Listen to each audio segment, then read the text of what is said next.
เจริญสุขศรัทธาสาธุชนญาติโยมท่านพุทธบริษัททั้งหลายวันนี้รายการธรรมประทีปส่องต่างก็ได้มาพบปะกับพ่อแม่พี่น้องศรัทธาสาธุชนญาติโยมแห่งครั้งหนึ่งวันนี้เป็นวันอังคาร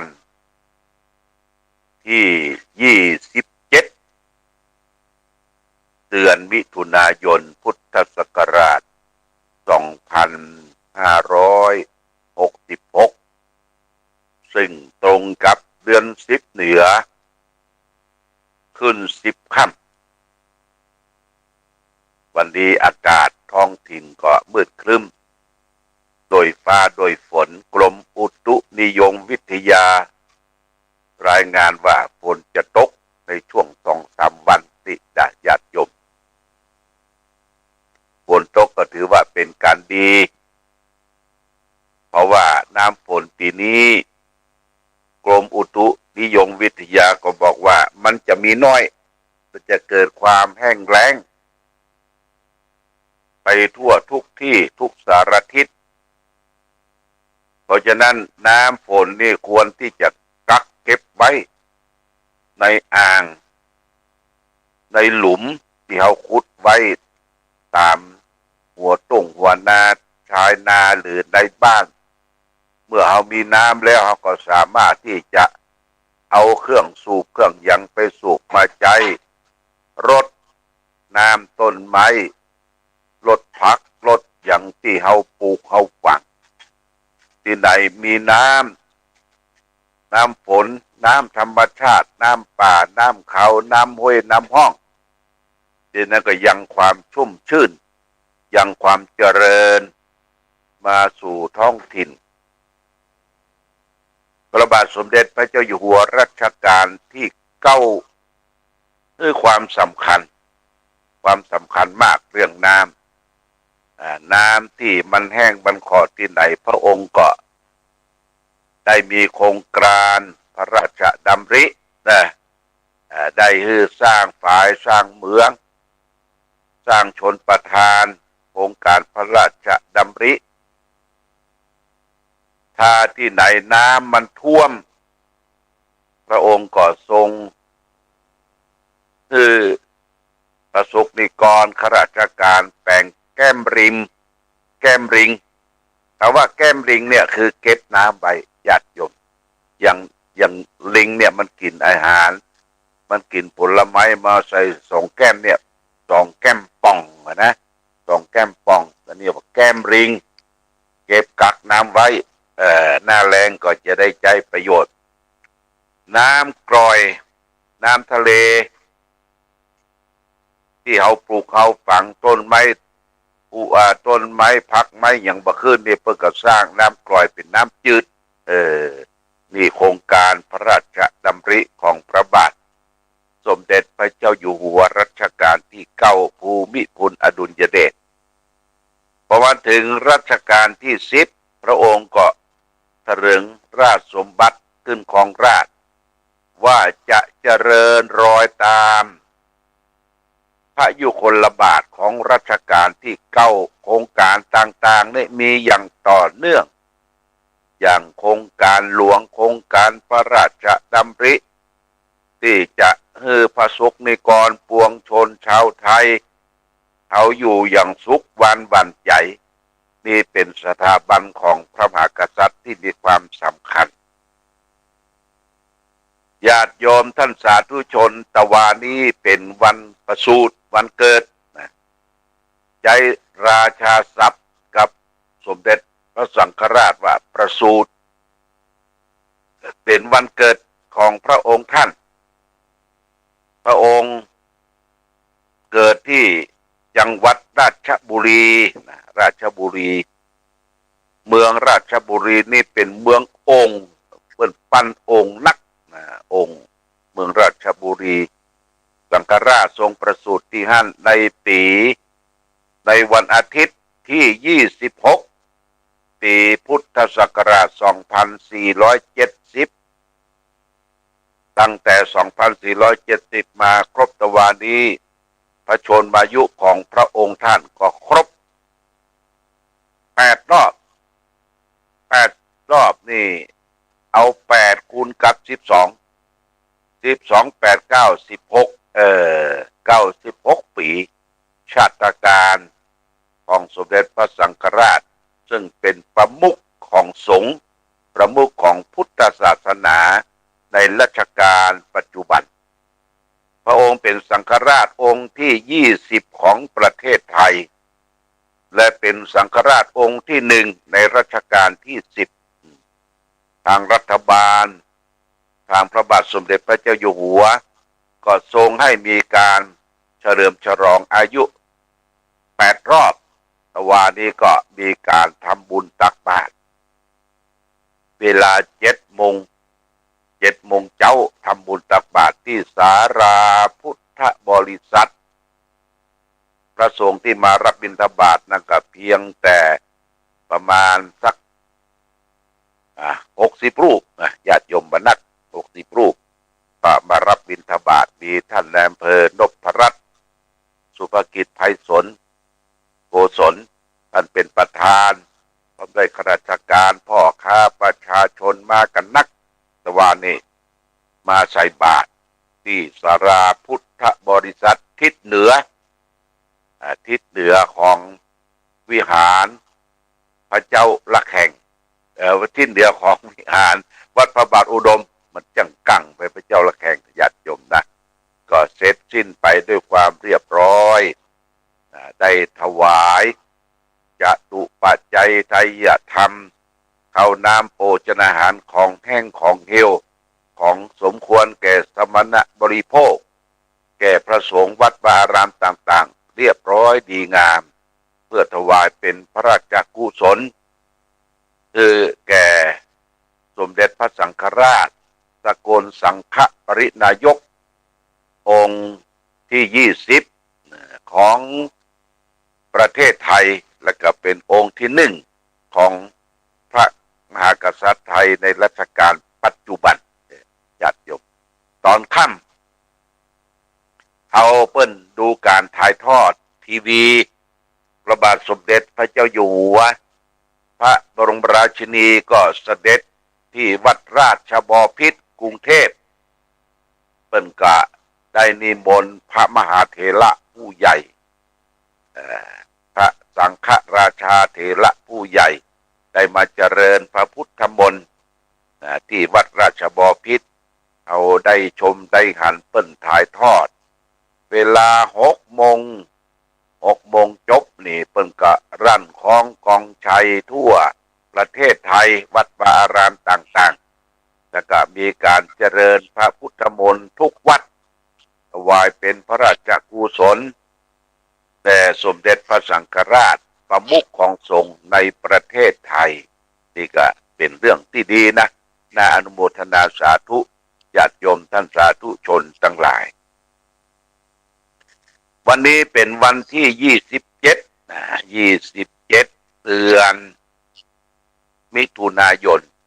วันพรุ่งนี้เป็นวันที่28วันที่28นี่ช่างทอศิลป์เปิ้นอยู่ปุ้นอำเภอวังเหนือลำปางเปิ้นก็จะได้เอารถเอาหยังโขนของเครื่องใจขึ้นมาตั้งฐานที่วัดพระบาทอุดมจะรอเจ้าน้อยบุญทาวงศาและก็จะรอครูบา2 ตนครูบาเก๋กับครูบากันธาครูบาเก๋นี่ชื่อเต็มว่าครูบาเกตระปรมัตถาจารย์ครูบากันธาก็ว่าพระธรรมพุทธาจารย์ครูบากันธาจะรอที่เนี่ยวันที่2ญาติโยมก็ได้มาเตรียมการในวันพรุ่งนี้กับทางพ่อหลวงบ้านหมู่ที่3เฮาหรือพ่อหลวงทวีศักดิ์สุทธเสนาก็จะได้นำพาลูกบ้าน ตลอดถึงคณะกรรมการสงฆ์ผู้เจ้าพระสงฆ์ได้จัดสถานที่คัดราชวัตรชัดธงและเต้นนี่ก็ได้รับความเมตตาจากนายกเทศมนตรีท่านฐานิชกมลรัตนาก็จะได้ให้เจ้าหน้าที่ของเทศบาลได้นำเต็นท์มากางประมาณ12เต็นท์ญาติโยมนะ12เต็นท์เตรียมงานไว้ตั้งแต่วันพรุ่งนี้เป็นต้นไปนี่ญาติโยมเพราะฉะนั้นในการทำบุญหรือในการรอรูปเหมือนเจ้าน้อยบุญทาวงศาก็พร้อมด้วยครูบาทั้งสองรูปอันนี้คณะสงฆ์มีความเห็นพ้องโดยอาตมาภาพเป็นต้นเป็นประธานฝ่ายคณะสงฆ์และประธานฝ่ายคฤหัสถ์ก็ได้รับความเห็นชอบจากท่านร้อยตรีนพรัตน์ท่านนายอำเภอฝางเป็นต้นเป็นประธานญาติโยมพร้อมโดยข้าราชการพ่อค้าประชาชนทุกชนทุกหมู่เราทางวิทยุชุมชนคณะสงฆ์อำเภอฝางเขานี่ก็ออกแผ่นสปอตเชิญชวนญาติโยมได้ร่วมด้วยช่วยกันมีส่วนร่วมเป็นเจ้าภาพโดยการบริจาคให้หอมปูจาเอาแผ่นทองนาคเงินแผ่นทองดวงเลิกที่เขาจะได้เขียนชื่อเขียนนามวันเดือนปีเกิดลงแผ่นทองแผ่นนาคแผ่นเงินนั้นจะได้ปูจากันอย่างทั่วถึงแผ่นละ20 บาทเพื่อจะนำแผ่นทองนั้นมารวมกันใส่หลอมหล่อเบ้าและปัจจัยนั้นก็จะได้เป็นค่าในการที่เททองหล่อพระเป็นค่าสังฆทานค่าจิปาถะในงานวันหล่อนั้นก็จะมีช่างฟ้อนมีกองมองเซิงแห่แหนแต่นแต้ ช่างฟ้อนนี่ก็ได้ทำหนังสือไปโรงเรียนบ้านเวียงฝาง1 ชุดคือการฟ้อนรำอวยพรแล้วก็ช่างฟ้อนของวัดพระบาทอุดมฟ้อนพระเจ้าฝางพระนางสามผิว1 ชุดแล้วก็จ้างฟ้อนพี่น้องไตบ้านวัดหัวฝาย1 ชุดนะช่วยบอกไปทางเจ้าวาดแล้วก็แม่คำเกื้อกรุณวงศ์ว่าพี่น้องไต1 ชุด1 ชุดจะได้มาฟ้อนรำก่อนที่จะได้มีการเททองหล่อรูปเหมือนเจ้าน้อยบุญทาวงศารูปเหมือนครูบาทั้ง2 รูปมาถึงที่นี่9 โมงพิธีจะเริ่ม8 โมงครึ่งนี่มาถึงละญาติโยม8 โมงครึ่งมาถึงแล้วก็มารับประทานกาแฟขนมรองท้องอย่างไปก่อนแล้วก็ฟ้อนรำแล้วก็กลางวันก็จะได้รับข้าวห่อโรงทานต่างๆโรงทานนั้นจะมี3 ที่3 โรงทานใหญ่ก็คือวัดพระบาทอุดมก็จะได้ทำข้าวกล่องไว้จำนวน300 กล่องนะแล้วก็คณะลูกหลานตระกูลบุญทาวงศาเนี่ย300 กล่องและก็ทางวัดคูหาวารีเกษมอันนี้ก็จะทำขนมเส้นขนมจีนพร้อมด้วยก๋วยเตี๋ยวนะมาเตรียมไว้ญาติโยมนี่ได้รับประทานไปเลยอันนี้ทางท่านนายอำเภอทางส่วนของอำเภอคณะสงฆ์ก็ได้เจริญพรเรียนเชิญท่านนายอำเภอเป็นประธานพร้อมด้วยกำนันผู้ใหญ่บ้านตำบลเวียงเนี่ยจะได้มาร่วมแต่งตัวชุดข้าราชการสีกากีเพื่อเกียรติแก่เจ้าฟ้าองค์สุดท้าย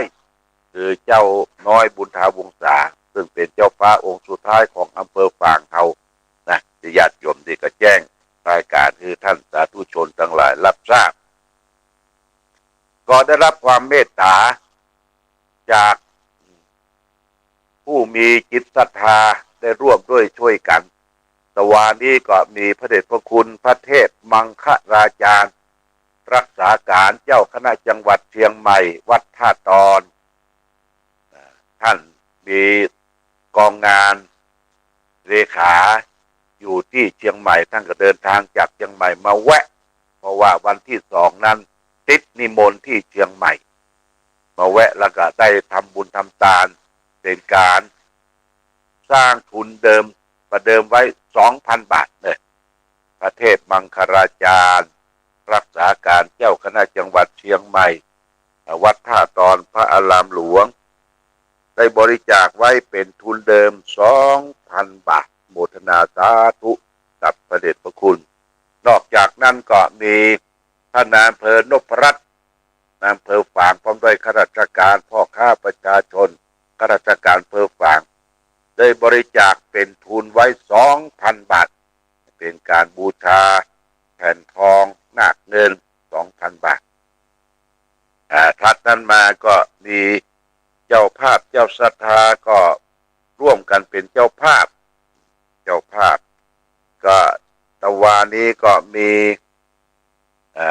นางสาวนงเยาว์สมฤทธิ์อาจารย์นงเยาว์สมฤทธิ์นายบรรยงนางจินตนาสมฤทธิ์นายวรศักดิ์นางวนิดาสมฤทธิ์นางสาวอรพันธ์ขนุนแก้วนางสาวปฏิมาพรอุดมนายสารัตน์นางสาวิตรีธาราชโรงเรียนอนุบาลสมฤทธิ์พร้อมด้วยครอบครัวลูกหลานทุกคนได้ปูจาหล่อทองพระ1 กิโล 1,000 บาทมุทนาสาธุตะกี้ก็ได้รับโฆษณาได้รับโทรศัพท์มาจากพ่อหนานพันพ่อดีแม่อินพันธุพินบ้านตนพึ่งร่วมหล่อครูบารวบหล่อเจ้าน้อยบุญทาวงศา 1,000 บาทนางสาวจันสว่างสุดทิวิรัตน์นายพัชระสุทธิวิรัตน์แล้วก็นายอย่างกนรนสุทธิวิรัตน์ตราดประบง 1,000 บาทโฆษณาสาธุคุณกนกพิษชัยนาร้านนาพันธ์สันทราย 1,000 บาทครอบครัวแม่ศรีนวลสมโนอันนี้ทำบุญปุ้นหล่อเทียนวัดทุ่งปง200 บาทก็มีแม่อำพรอินคำร่วมทำบุญ500 บาทแล้วก็มีครอบครัวแม่ศรีนวลสุมโนอันนี้ร่วมทำบุญค่าน้ำค่าไฟวัดพระบาทอุดมแห่ง 1,000 บาทโมทนาสาธุแต่รอเทียนวัดทุ่งโป่งแห่ง 1,000 บาทถัดนั้นมาก็มีเจ้าภาพมีแม่เพ็ญศรีทรายมูลร่วมทำบุญนี่อยู่บ้านดอยหล่อแม่ทะลบ200 บาทพ่อน้อยนวลพรหมมนบ้านต้นสร้างนี่หล่อเตียนพ้น100 บาทคุณกนกพิษชัยนาปูจาเอาแผ่นทองเหลืองที่จะหล่อเจ้าน้อยบุญทาวุษาคูบา 1,000 บาทโมทนาสาธุแล้วก็ได้ปูจาแผ่นทองนาคเงินแล้วก็คุณกนกพิษชัยนาและนาพันธ์ก็เป็นเจ้าภาพสังฆทาน1 ชุดจำนวน 3,500 บาทโมทนาสาธุกับเจ้าภาพเจ้าศรัทธาแล้วก็นอกจากนั้นก็มีคณะลูกหลานอันนี้คุณ คิดบุญทาวงศาคุณสมคิดบุญทาวงศาเป็นเจ้าภาพสังฆยทาน1 ชุด 3,500 บาทนางลงบุญทาวงศาเป็นเจ้าภาพสังฆยทาน1 ชุด 3,500 บาทแล้วก็นางสาวนิพาบุญทาวงศาเป็นเจ้าภาพสังฆทาน1 ชุด 3,500 บาทนี่เป็นเจ้าภาพเจ้าศรัทธาลูกหลานเจ้าฝางเจ้าน้อยบุญทาวงศาและทัดกันมาตะวานี้ก็มีนานมนพได้นำปัจจัยมามอบมีแม่สุนันทามณีคัตนายสมบูรณ์อินตะปัญญานางจันหอมอินตะปัญญานางสาวจิราพรอินตะปัญญาเด็กหญิงเปมิกาอินตะปัญญานายชัดชัยสุนโยลูกหลานบุญทาวงศารับเป็นเจ้าภาพรอเจ้าน้อยบุญทาวงศาเป็นทอง1 ก้อน1,000 บาทโมทนาสาธุแล้วก็มีแม่มีชัยพินโยภาสพร้อมด้วยลูกหลานบ้านปางปอย1 ก้อน 1,000 บาทแม่มีชัยพินโยภาสบำรุงสถานีวิทยุ100 บาทแม่อีนำจ้อยบำรุงสถานีวิทยุ20 บาทแล้วก็ญาติโยมก็ได้มาบูชาเอาแผ่นทองคำที่จะไปบูชานี่มีที่น้ำบ่อสวานี่นะญาติโยมนะที่น้ำบ่อสวานี่แผ่นละ20 บาทมาบูชากันสวาก็มีมาบูชาได้เจ้า25 แผ่นรวมเป็นเงิน500 บาทตอนนั้นมาก็มีแม่จันสวยกาอ้ายอันนี้100 บาทบูรณะวิหารแล้วก็มีพระวิทยาวชิระวังโสวัดสันต้นดูนี่บริจาคร่วมบูรณะวิหาร500 บาทแม่จันสวยกาอ้ายก็ได้บริจาคเป็นค่าน้ำค่าไฟ100 บาทและก็นางทับทินตาเรียนนี่ก็ร่วมทำบุญให้100 บาทบูชนาสาธุกับทุกท่านเลยทุกท่านทุกคนได้มีส่วนร่วมตะวานี้ก็มีพ่อหลวงบ้านป่าจี้พ่อหลวงบ้านป่าจี้แม่งอนบ้านป่าจี้แม่งอนมาเอาทองแหม50 แผ่น50 แผ่นบอกว่าทอง50 แผ่นที่บ้านพ่อหลวงที่บ้านป่าจี้น่ะหมดแล้ววะหมดละบูชากันละมาเอาเพิ่มเติมทองก็ยังมีอยู่เนอะญาติโยมที่นี่ก็ยังพอมีอยู่ใครจะเอาใบเพิ่มเติมคือได้บริจาคให้พร้อมกันทั่วถึงแผ่นละ9 บาทเนาะมันบันนักบันหนาเขาก็มีส่วนร่วมที่จะได้ช่วยกันเป็นเจ้าศรัทธารอเจ้าน้อยบุญทาวงศาเจ้าเมืองฝางองค์สุดท้ายแล้วก็ครูบากันทาครูบาเก๋ทั้ง2 รูปญาติโยมนะก็ไม่ได้มีส่วนร่วมอย่างน้อยก็มีกระสายแผ่นทองเขียนชื่อเขียนนามวันเดือนปีเกิดลงในแผ่นทองเพิ่นจะเอามาหลอมหล่อเบ้า ญาติโยมหลอมหล่อเบ้ามาพอเลย